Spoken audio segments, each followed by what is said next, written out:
client chez à toi et acheter. non. Pardon? Ce qui pousse un Qu'est-ce qui client, pousse un client à acheter? tu veux savoir ce qui pousse un client à acheter un produit. Ok. Je veux te demander, selon toi, qu'est-ce qui pousse un client à acheter? Explique-moi bêtement ce que tu as pensé, ce que tu penses de la chose. Qu'est-ce qui pousse un client à acheter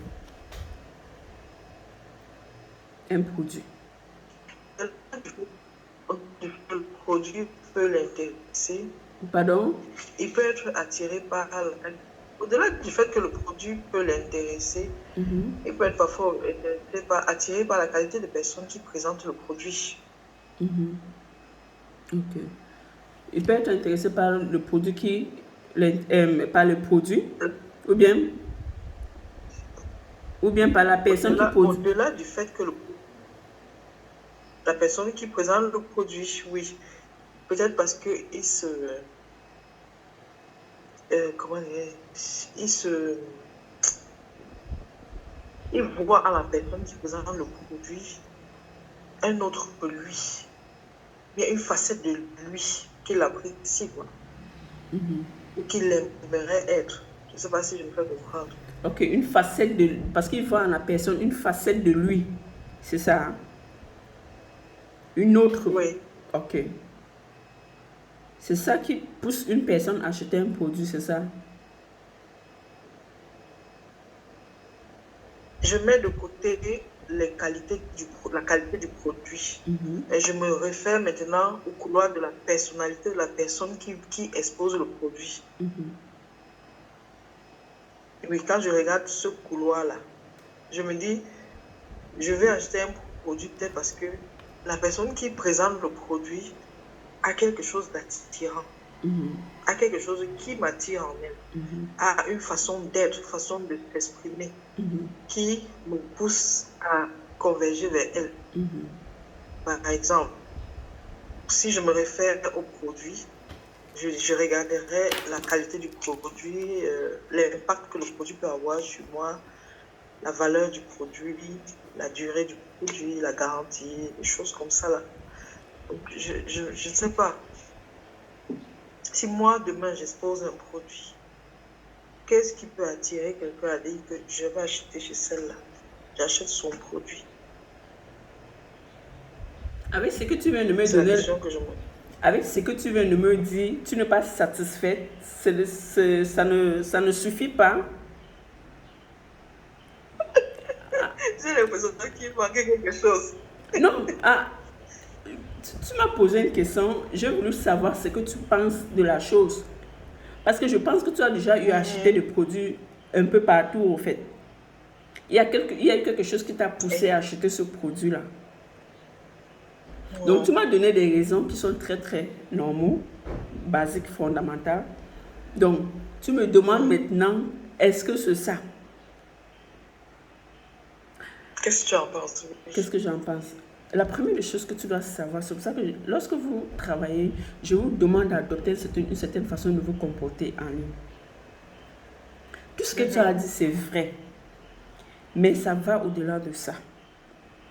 Lorsque tu donnes la raison, parce que les gens n'ont pas le problème d'acheter. Les gens n'ont pas le problème d'acheter. Ils veulent que tu lui donnes la raison pour laquelle ils devraient te faire confiance et acheter ton produit. Les gens n'ont pas le problème d'acheter. Parce que tout le monde vend le bon produit. Bien vrai qu'il y a certains qui ont le produit qui ont des qualités inférieures à d'autres personnes. Si le client ou le prospect devrait se limiter uniquement sur la qualité ou bien la beauté du produit, il y a certaines personnes qui allaient vendre, certaines personnes qui n'allaient pas vendre. Dans la vente, lorsque tu ajoutes la drague, ça veut dire que tu séduis la personne. De un, tu lui donnes plus que ce qu'il recherchait. Le vendeur, comme on a d'abord vu ça, est un bon conseiller. Tu ne montres pas à une personne qui te contacte directement que tu es là pour son argent. Que tu es là pour son argent.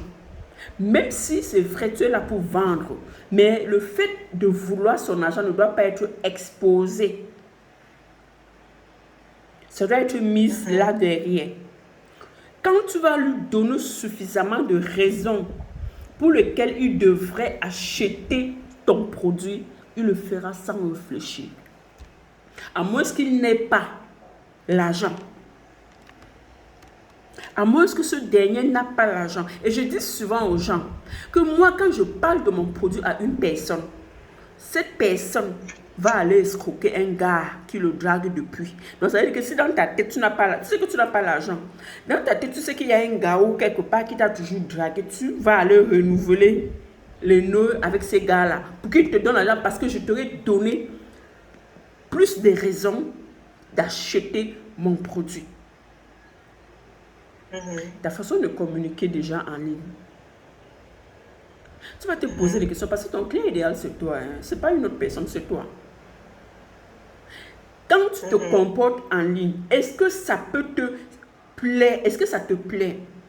Est-ce que toi, si tu vois une personne qui se comporte comme toi, tu te comportes en ligne, est-ce que tu pourras aller lui donner ton argent?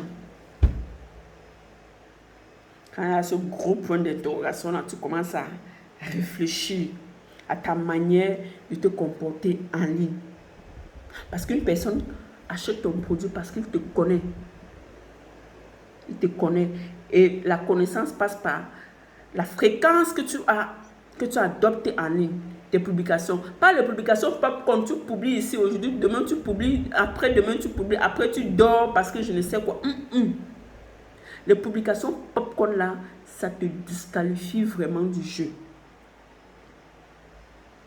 Donc ça veut dire que le client achète ton produit parce qu'il te connaît. De un. Et ça passe par ta constance. Lorsqu'une personne démarre une activité en ligne, il n'a pas le droit de se comporter comme ceux qui sont là depuis. Il n'a pas le droit de publier 1-2 fois par jour. Il n'a pas le droit de publier un jour oui, un jour non. Non. Il n'a pas le droit de ne pas publier le dimanche. Il publie tous les jours, même le dimanche. Tu dois agacer ceux qui te découvrent en ligne. Je mets entre guillemets, agacer ceux qui te découvrent en ligne avec ton produit, ce que tu fais. Ils doivent tourner à gauche, ils te voient. Ils tournent à droite, ils te voient. Ils montent, ils te voient. Ils descendent, ils te voient. Je me rappelle, il y a une personne qui m'avait dit, mais Angé, tu es grave. Tu fais de telle sorte que même quand je suis aux toilettes, je prends même souvent la permission. Je fais semblant pour aller aux toilettes. Pendant que je suis au travail, je pars aux toilettes parce qu'il faut que je regarde ce que tu as encore dit. Parce que j'étais déjà présent. Tu dois être présent dans l'esprit de ton prospect. Il n'est pas encore ton client. Tu veux son argent. Tu dois être présent dans son esprit. Il t'a déjà découvert en ligne. Étant le lead, le suspect, il t'a déjà découvert en ce moment, au moment où il est le suspect. Le suspect ou le lead, après ça passe par le prospect. Ta fréquence de publication, comment est-ce que tu te comportes? Après t'avoir connu, il doit te faire confiance. Ce sont tes publications, la façon que tu te comportes, ce que tu dis. Comment tu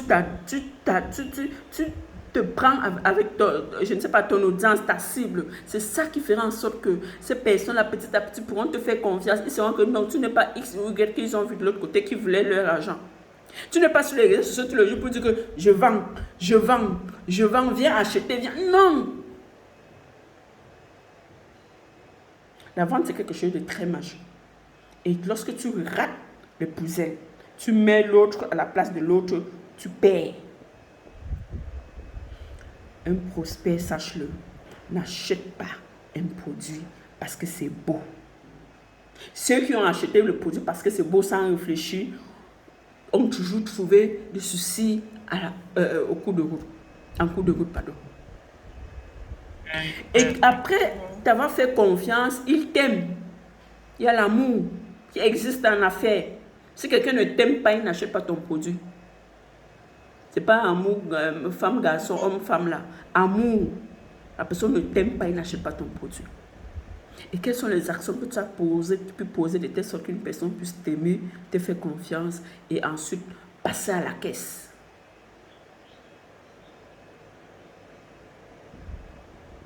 Et lorsqu'une personne te contacte, quand une personne est prospect, ça veut dire que tu lui as donné certaines choses qui lui ont poussé à te contacter. Il te contacte parce qu'il veut certaines informations plus précises. Il veut certaines informations plus précises. Il prend la peine de te contacter. Et lorsqu'il prend la peine de te contacter, si tu ne maîtrises pas encore le relationnel, le business to human, mettons de côté le business to business là, c'est à côté, c'est pour d'autres personnes, les professionnels, ceux qui ont déjà, je ne sais pas. Mais même les professionnels là savent aujourd'hui que le business to business ne marche plus. On met le business to human devant. Qu'est-ce que tu dis à une personne lorsque la personne te contacte? Comment est-ce que tu entretiens la personne? Qu'est-ce que tu lui dis? Comment est-ce que tu te présentes à cette personne? Est-ce que ta façon de causer avec la personne va pousser la personne à te raconter ses problèmes? Est-ce que ça va pousser la personne à te dire que, ah, la diva, comme tu vois là, c'est chaud. La personne te prend comme si vous étiez amis. Tu prends la personne comme si vous étiez amis. Tu adoptes son langage. Donc, tu parles. Quand un Ivoirien m'appelle, quand je suis avec l'Ivoirien, je parle comme si j'étais né en Côte d'Ivoire. Il dit, toi là, tu es trop maso. Si imagine, une personne me contacte, me dit que ça fait 2 ans que je te suis, tout. Parce que le vendeur, il écoute d'abord et tu écoutes d'abord ce que la personne te dit. Ah, la diva, ça fait 2 ans que je te suis, tout. Quand j'ai fini d'écouter la personne, je dis que, mais donc, comment tu es maso comme ça? Donc, depuis 2 ans, tu me suis là. C'est aujourd'hui, tu as donc, tu vois, donc, depuis 2 ans, tu me suis là. C'est aujourd'hui, tu as pris ton téléphone pour venir m'appeler, quoi. Qu'est-ce que tu as fait? Donc, quand je parle comme ça, la personne rit. Il dit, toi, tu es trop maso. Donc, tu m'as fait parler depuis sur les réseaux sociaux là, jusqu'à 2 ans après. Tu es venu m'appeler. Donc, ça veut dire que toi, là, non. Si jamais tu deviens client, je vais te traiter. Toi, tu as vu comment ça fait rire. J'ai dit, les gosses, soyez là, quoi. Et puis, en plus de ça, c'est peut-être que tu es les sénophos, bien les trucs. Il dit que vous, les sénophos, là, je trouve mal. Il dit, ah, il a dit, on a fait quoi? Il dit, comment ça t'est raconté, les petits trucs comme ça. Voilà comment on s'en va. Voilà comment je parle. Je crée le relationnel. Ce n'est pas pour rien que les gens se retrouvent en train de me parler de leurs problèmes. Je crée le relationnel. Je suis une vendeuse avisée. Je crée le relationnel. Je fais de telle sorte que lorsque je lui parle du prix de mon produit plus tard, il sera déjà net. Je lui donne les raisons pour lesquelles il devrait acheter mon produit. Quand il vient, il dit que mon produit, je veux ça. Je ne te parle pas du prix. Le prix là, c'est après. Si je te parle du prix, ça va taper dans ton cerveau, ça va sortir de l'autre côté. Et surtout si peut-être que c'est un prix que tu n'as pas. Ou c'est un prix qui correspond net à ce que tu as. Et même si c'est ce que tu as, quand je te dis que ça coûte tel prix, je ne te donne pas la raison pour laquelle, pourquoi est-ce que ça coûte tel prix. J'attends que tu me donnes ton argent et puis je te donne le prix. Je suis là, je suis assise comme ça, kounya. Puis j'attends que tu me payes. Tu me dis qu'on paye comment?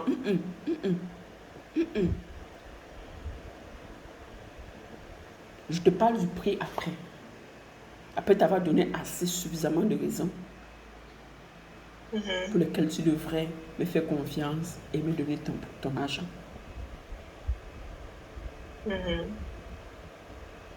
Il y a des gens qui vont me demander, mais pourquoi tu affiches tes prix? C'est une stratégie, je connais ce que je fais.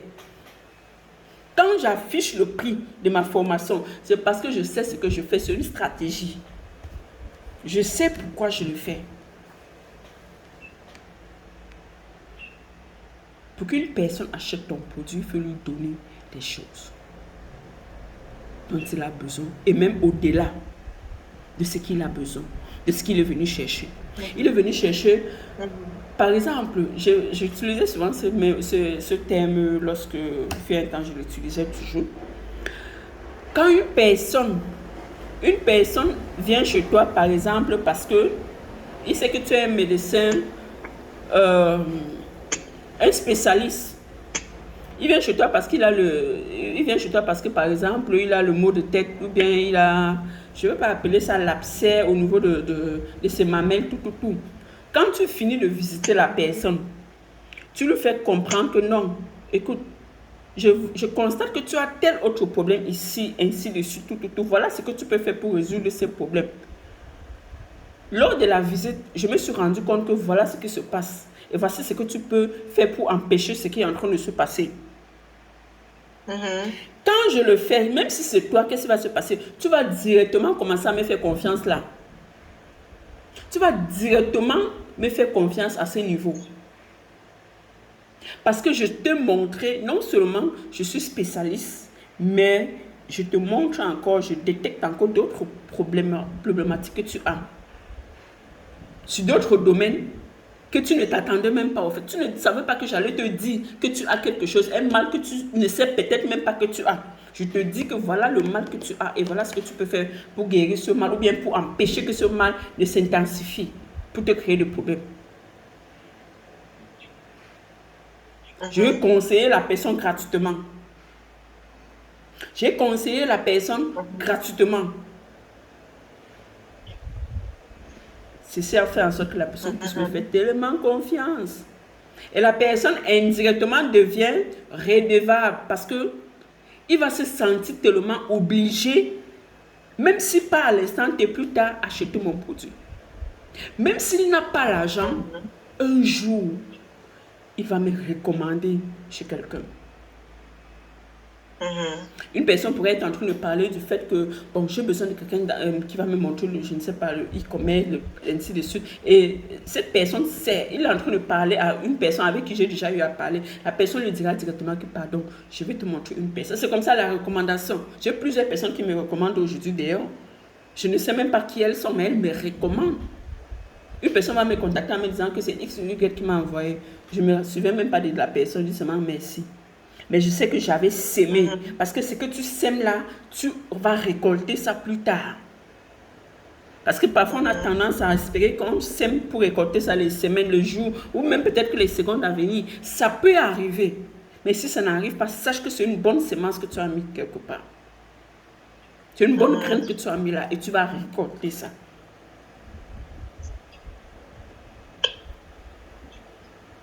La vente, c'est ça. La vente, c'est ça. Et il y a également la manipulation, comme j'ai dit tantôt.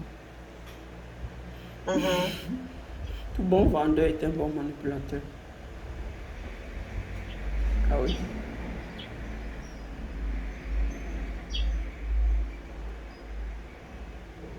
Tu regardes d'abord comment est-ce que tu te comportes. Qu'est-ce que tu dis à ton audience? Celui qui te découvre, est-ce qu'il peut te faire confiance? Est-ce qu'il peut te faire confiance? Est-ce qu'il peut te faire confiance? Il te découvre, il te connaît. Il peut te faire confiance. Par rapport à quoi est-ce qu'il pourra te faire? Le produit là, on met ça d'abord de côté. Parce que tout le monde vend le bon produit. Tout le monde vend le bon produit.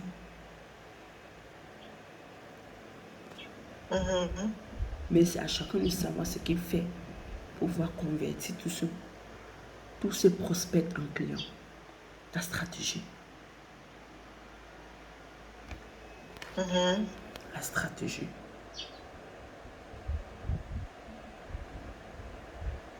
Ce qui, je demande souvent aux clients, ou je leur dis souvent, ce qui t'a poussé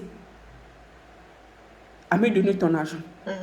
Parce qu'il y a des gens qui me disent, mais la diva, une personne, est-ce que c'est possible qu'une personne me donne son argent? Ce n'est pas possible. En fait, les gens me disent que ce n'est pas possible. Une personne ne peut pas me donner son argent et attendre le jour, tout, avant de recevoir le produit. Je leur dis, hey, toi là-haut, qu'est-ce qui t'a poussé à me donner ton argent? Est-ce que toi là, je t'ai donné mon produit avant que tu m'as donné ton argent? Je te repose la question. Est-ce que je t'ai donné mon produit avant que tu m'as donné ton argent? Elle se retrouve coincée. Tu m'as donné ton argent, non? Avant de voir mon caleçon, tu m'as donné ton argent. Je ne t'ai pas donné ce que j'ai. Tu es venu parce que tu voulais ce que j'ai. Tu m'as donné ce que tu avais avant que je te donne ce que j'ai. Qu'est-ce qui a fait en sorte que tu puisses me donner ton argent? Je ne suis pas dans ton pays. Je suis ailleurs. Je suis en Suisse. Tu es je ne sais où. Tu m'as envoyé un MoneyGram, un je ne sais quoi, un virement, tout. Qu'est-ce qui s'est passé? Tu commences à réfléchir. Tu réfléchis, tu ris seul. Oui, tu ris seul. Parce que je te pose la question pour que tu saches que cette chose qui a fait en sorte que tu puisses me donner ton argent, c'est cette même chose qui fera en sorte qu'une autre personne puisse te donner son argent. Ça veut dire que j'ai fait quelque chose qui t'a attiré, qui t'a plu, qui a fait en sorte que tu puisses me faire confiance. Quelles sont ces choses? C'est toi ce qui connais. Et pourquoi ne pas mettre sur pied ces choses-là pour ensuite prendre l'argent d'une autre personne? Pourquoi tu me dis que c'est compliqué?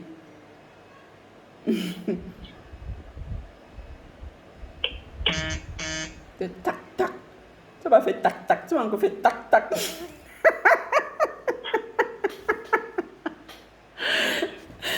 Oui. C'est ça, en fait. C'est ça. C'est wow. C'est ça. Qu'est-ce qui a fait en sorte que tu me donnes ton argent, tu me payes 1000 euros? Qu'est-ce qui se passe?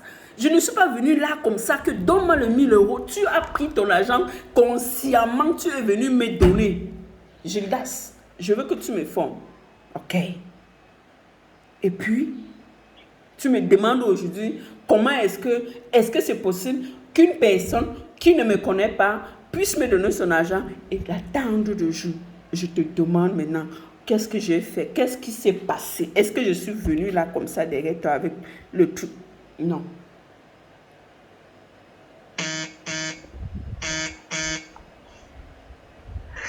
C'est la magie, hein?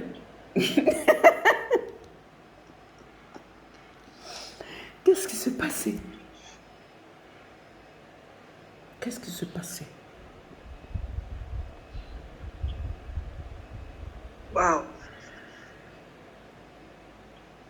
C'est pour ça que parfois il y a des questions que quand on me pose, je repose la même question. Ton client idéal, c'est toi. Est-ce que ta manière de te comporter peut pousser ton client et toi-même tu peux acheter ce que tu vends?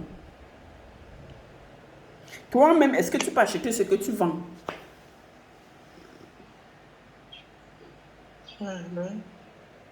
Bonne question. Bonne question.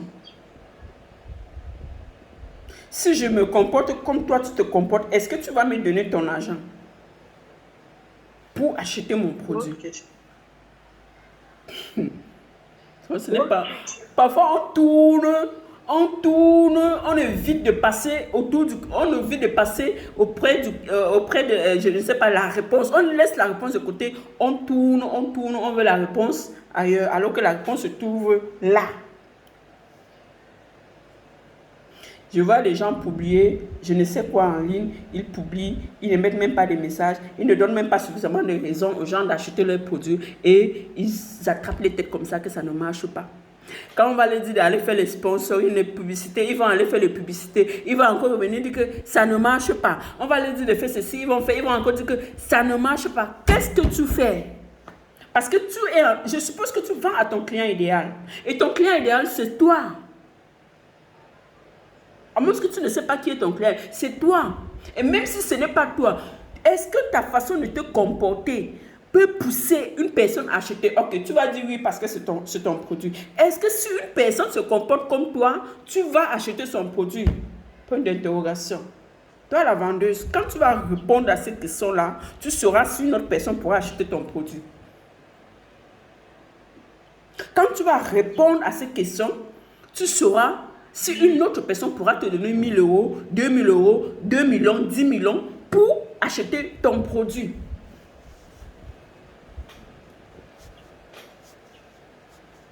Il y a une personne qui m'a demandé la dernière fois, AG, je te vois afficher tes prix. Les gens achètent ça à ce prix. J'ai dit que laisse ça. Tout se passe là-dedans. Quand là-dedans ton mindset est affaibli, tu affaiblis ton business. C'est ça. Mhm. Donc, la façon que ton compte est là, moi j'ai répondu à ta question. C'est à toi d'aller maintenant analyser, faire une sorte de diagnostic. Ah, parce que quand je dis tout le jour que faites ceci, personne ne fait. Tu m'as posé une question piège. Et j'ai pris mon temps de bien décortiquer ça pendant 20 minutes pour te donner. Donc je te renvoie maintenant. Ah, c'est ça en tout cas. Je te renvoie maintenant à regarder ton compte Facebook. Toi qui veux vendre des produits qui vaut des millions. Ah, en tout cas, tu me donnes les cafés. Voilà. Toi qui veux vendre les produits qui vaut les millions là. Est-ce que ta communication peut convertir une personne qui a les millions? Ah. Moi, j'ai toujours dit que mon rôle, c'est de bavarder. J'appelle ça mon bavardage. Mon rôle, c'est de bavarder dans vos oreilles. Je ne peux pas venir prendre vos mains comme on prend la main d'un enfant de la maternelle. Je dis, écris ici, fais comme ça, fais comme ça. Je prends mon temps, je décortique ce qu'il faut décortiquer et même au-delà de ça. Pour vous faire comprendre toutes ces choses. Quand vous allez comprendre ces choses, vous allez comprendre que la vente n'est rien de compliqué. On ne vend pas parce qu'on ne fait pas ce qu'il faut. Et lorsque on fait même ce qu'il faut, on doit s'assurer que la personne avec qui on parle est notre client idéal et a suffisamment d'argent pour acheter notre produit. Est-ce qu'il a suffisamment d'argent pour acheter ton produit? Parce que, ne te confonds pas aussi, il y a des femmes qui n'ont pas assez d'argent. J'ai toujours pris cet exemple et je l'ai pris la dernière fois lorsqu'on travaillait, si tu te souviens bien. Une mère, elle a ses 50 000 l'argent de poche chaque mois et sa camarade vient lui dire, il y a le mariage de ma fille. Il y a le mariage de la fille de sa camarade de réunion. Elle doit s'habiller, elle doit acheter je ne sais quoi. Elle vient chez toi parce que tu as publié les mèches. Tu as pris la photo de tes mèches déposées au sol. Elle va acheter sa perruque. Elle a cotisé 25 000. Elle va acheter son habit, sa sac. Elle vient chez toi parce que tu as mal présenté tes produits. Tu as pris la photo de tes perruques au sol. Selon toi, tu as nettoyé le sol, c'est propre. Ton sol est propre. Tu sais que ton sol est propre. Mais moi, je ne sais pas que ton sol est propre. Et même si je sais que ton sol est propre, qu'est-ce qui me prouve que la serpillère, l'eau, le détergent avec lequel tu as nettoyé est propre? Point d'interrogation. Une fois que je commence à avoir ce point d'interrogation dans mon cerveau, étant donné que je suis intéressée par ton produit, je commence à ralentir l'envie d'aller vers toi acheter ton produit. Et ce genre de produit mal présenté va attirer vers toi d'autres personnes autres que ton client idéal. C'est cette maman qui va venir vers toi. Tu vends la mèche à 90 000. La maman là va venir, tu vas lui dire 90 000. Elle va crier dans tes oreilles, elle va dire, ma fille, j'avais 15 000. Tu pleures. Oui. Quand tu as dit 15 000 sur ton produit, est-ce que quand c'est au sol là, ça peut attirer une personne qui peut acheter à 90 000? Point d'interrogation. Selon toi, c'est vrai, mais...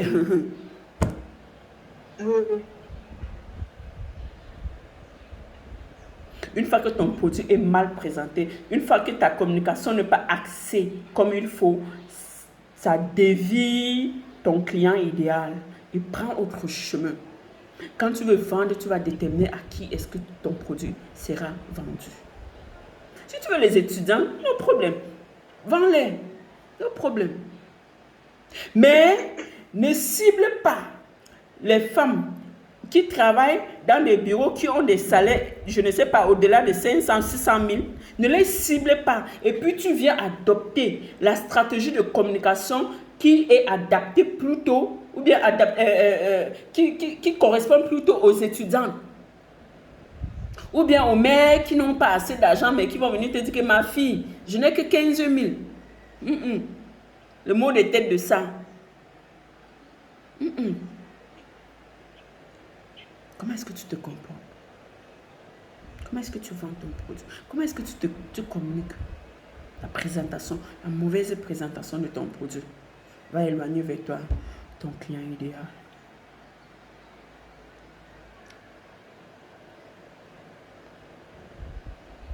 Lorsqu'on parle de la communication, on ne te demande pas d'être protocolé.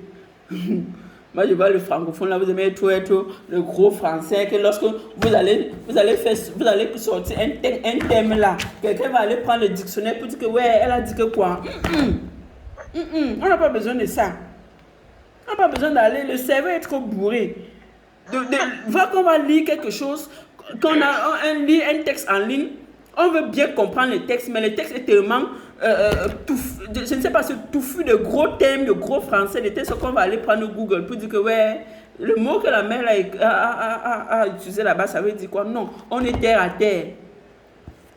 À moins que ton client idéal est du genre, là, moi en tout cas je suis terre à terre. Quand je veux parler comme les Ivoiriens, je parle franc-anglais. Le français que les Ivoiriens parlent sans mettre je ne sais quoi. Bon, tu connais comment les Ivoiriens parlent? Je parle comme ça, mon client idéal se reconnaît et puis tout le monde est relax, tout le monde passe. Voilà comment je vends. Tu as demandé, je t'ai répondu maintenant. Voilà comment je vends. Donc commence à regarder ton compte. Toi qui n'as pas publié depuis hier là, tes publications popcorn, un jour oui, un jour non là, commence à regarder. Donc demain, quand vous n'allez pas vendre, allez regarder ce que vous faites. Regarde ce que tu fais. Moi, je prêche toujours par l'exemple. Je publie. Je ne suis pas le genre de coach qui va vous dire d'aller à gauche, pourtant je suis en train d'aller à droite. Je publie, je prêche par l'exemple. Parce que j'ai compris que c'est ça qui marche. Comment est-ce qu'une personne qui te contacte, qui te suit depuis 4 ans, prend la décision de venir aujourd'hui? C'est parce qu'elle t'a vu encore et encore et encore. Tu dois faire de telle sorte que... Parce qu'il y a différents types de personnes en ligne. Il y a des gens qui, quand tu vas communiquer, ils vont passer à l'action en l'instant T. Certaines autres personnes vont passer à l'action dans 2 semaines. Certaines dans 3-4 jours. Certaines dans 1 mois. Certaines dans je ne sais quoi. Donc, tu dois t'arranger à ce que ta publication soit en mesure d'amener vers toi celui qui doit passer à l'action maintenant, celui qui doit passer à l'action dans 2 jours, dans 3 jours, dans 1 mois, ainsi de suite. Jusqu'à ce que ça part toucher celui qui doit passer à l'action dans 2 ans, dans 3 ans là. Jusqu'à ce que ça aille le toucher.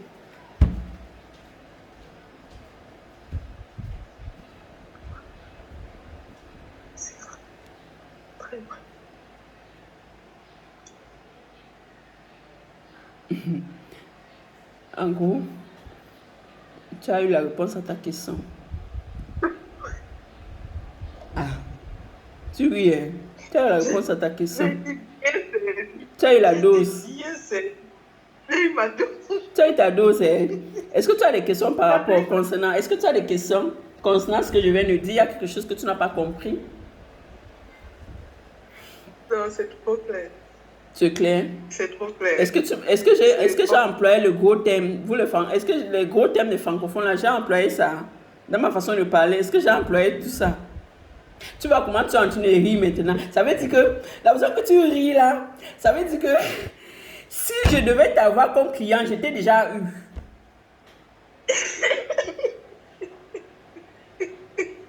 Voilà comment moi j'ai fait. Tu m'as eu? Ah oui, je t'ai eu. Tu veux me passer les commandes des matériaux de construction de 10 millions, Adeline, je t'ai eu. Oh-ha. Je t'ai eu. Je t'ai eu. Tu vas me donner ton argent, même s'il faut aller prêter, même s'il faut aller escroquer, tu vas aller escroquer. Oh-ha.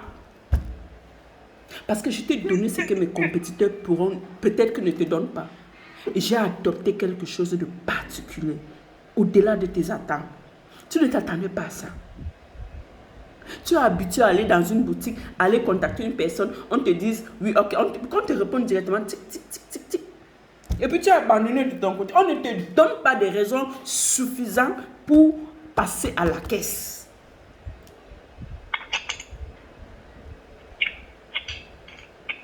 Je dis souvent que lorsqu'une personne me dit, quand je vois des gens en ligne, dans les différents groupes, disent que oui, je suis à Yaoundé, tu es à Douala, si je veux un produit, si je ne vois pas, je ne paye pas. Ou je suis peut-être que à Abidjan, tu es à Makori, si je ne vois pas le produit, je ne paye pas. Je ris. Je dis seulement que si le genre de personne vient vers moi, il va me payer jusqu'à attendre 2 semaines. Avant de voir son produit, avant d'avoir ce produit, il va me payer. C'est Tu telle vas personne. répondre comment? Il va me payer. Je dis ceci. Quand je vois des gens en ligne dire, des commerçants ou bien des vendeuses disent aux commerçants, je suis intéressé par ton produit. Je suis à Yaoundé. Toi, tu es à Douala. Ok. Expédie-moi ton produit. Il faut que j'aie le produit entre mes mains avant de t'envoyer ton Orange Money. Je dis ceci que si je vois ce genre de personnes, je veux rire. Parce que, je veux rire pourquoi? Parce que je sais que si cette personne-là est en face de moi, il ne va même pas penser à ça. Il va me donner son argent et attendre des jours. Donc, Yaoundé Douala, c'est un jour. Mais moi, je prends son argent plus que ce qu'elle voulait te donner l'argent. Et je lui fais attendre 2 semaines. Tout ça parce que j'ai adopté des stratégies que toi, commerçant de lambda, tu n'adoptes pas. Toi, tu es là pour vendre. On est des témoins de Jéhovah qui cognent à la porte des gens. Tu viens, tu cognes à la porte, on les chasse, ils cognent encore, on les chasse. Ils n'adoptent pas des stratégies. Tu dois adopter des stratégies si tu veux réussir à vendre et à vendre et à vendre. Les gens détestent qu'on leur vende quelque chose. Ils aiment acheter, mais ils détestent qu'on leur vende quelque chose.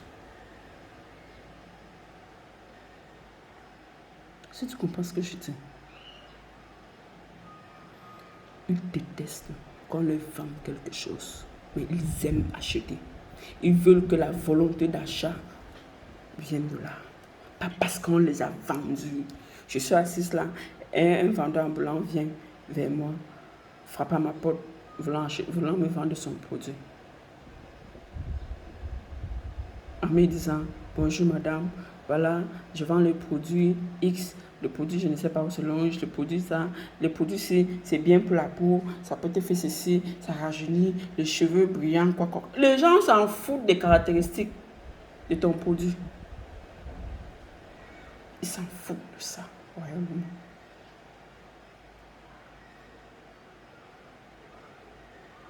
Les gens ne veulent pas connaître les détails, les composants de tes produits capillaires que tu as fait. Ça ne les intéresse pas. Ils s'en foutent. Et c'est quand tu achètes le téléphone, tu regardes si...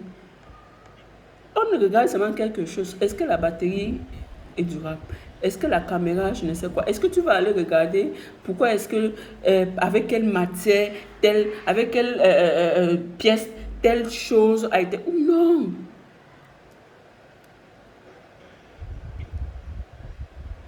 La vente, c'est quelque chose.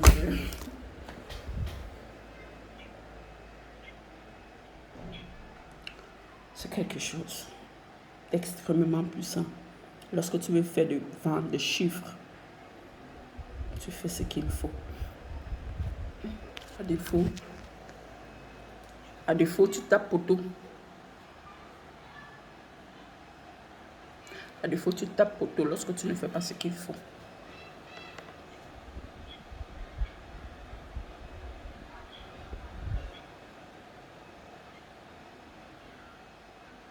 Un silence rocambolesque.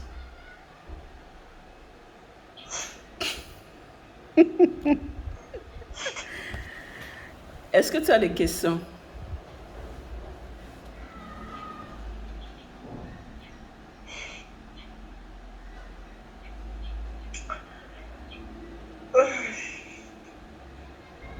Non. Alors, tu vas revoir donc ton compte. Tu as compris comment je fais pour vendre?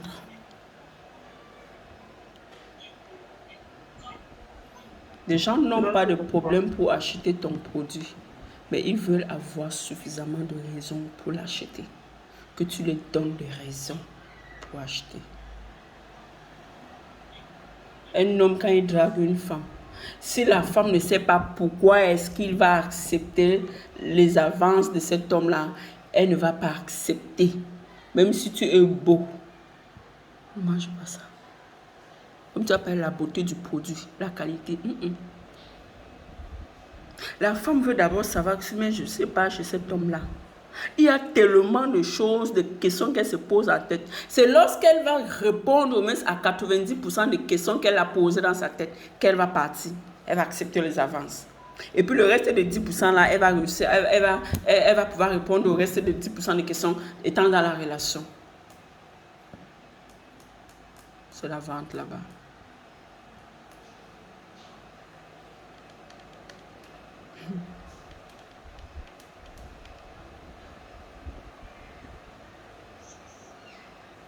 Quand tu vas réussir à trouver toute la réponse, à manier tout ça, tu vas vendre même des produits à ceux qui ne pouvaient jamais imaginer acheter des produits chez toi. Le nombre de publications que tu fais par jour, le nombre je ne sais de quoi que tu fais par semaine, 7 fois sur 7, 7 jours sur 7, tu n'as pas le droit de faire comme des dévanciers qui sont là depuis. Moi, le dimanche, je publie. Même si j'ai le papa et mon gars, je publie. Même si je ne sais quoi, je publie. Ah, les femmes qui disent souvent que j'ai le papa et mon gars. Non, je publie moi. Parce que je sais que mon business là, c'est ça avant tout. C'est ça avant tout. Pardon. Une minute.